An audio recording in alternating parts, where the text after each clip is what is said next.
Ya, pemirsa, Kementerian Pekerjaan Umum dan Perumahan Rakyat melakukan penjajakan minat pasar atau market sounding untuk proyek tol akses Patimban dan jembatan Batam Bintan.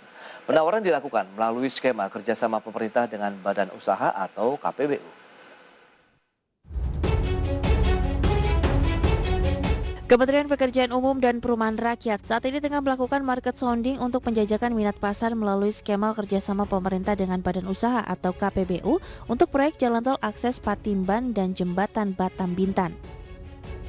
Menteri PUPR Basuki Hadi Mulyono menyebutkan terdapat perubahan dalam penyiapan dua proyek ini agar bisa menarik investor melalui skema KPBU, di mana pihaknya mendapatkan loan untuk pembangunan jalan tol akses Patimban, sehingga sifat proyeknya atas prakarsa pemerintah dan jika proses lelang berjalan lancar, pelaksanaan konstruksi fisik dapat dimulai pada tahun 2022.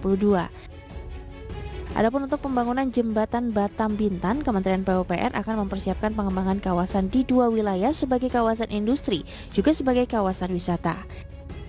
Bahwa ini yang kedua kali kita lakukan market sounding, karena ada beberapa perubahan.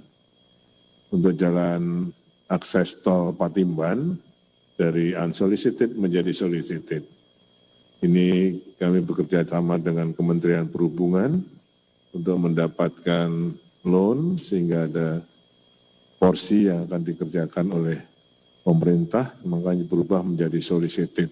Ini semua kita lakukan untuk percepatan pembangunan akses tol Patimban karena kita harus sinergi dengan pelabuhan untuk bisa segera dimanfaatkan secara maksimal. Sementara itu, Menteri Investasi Bahlil Lahadalia menambahkan, pihaknya akan memberikan kemudahan dalam perizinan bagi para calon investor, yang diharapkan bisa membuat iklim Indonesia semakin baik, dan pada akhirnya ikut menciptakan lapangan pekerjaan, serta pertumbuhan ekonomi nasional ikut terdongkrak, khususnya untuk peningkatan pendapatan negara. Untuk setiap investor yang ada sekarang, yang akan memenangkan nanti, siapapun yang akan menangkan, nanti kita akan membantu proses perizinannya.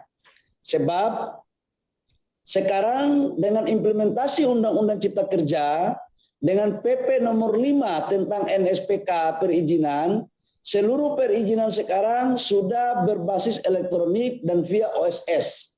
Dan yang selesaikan adalah di BKPM. BKPM yang akan menandatangani perizinan usaha dari 18 kementerian lembaga.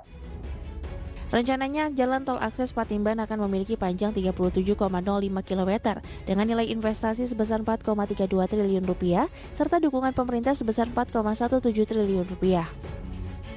Sedangkan untuk proyek pembangunan jembatan Batam Bintan sepanjang 14,76 km mengalami perubahan nilai investasi yang signifikan dari 8,78 triliun menjadi 18,10 triliun rupiah. Dari Jakarta, Adi Firmansyah, iDaction.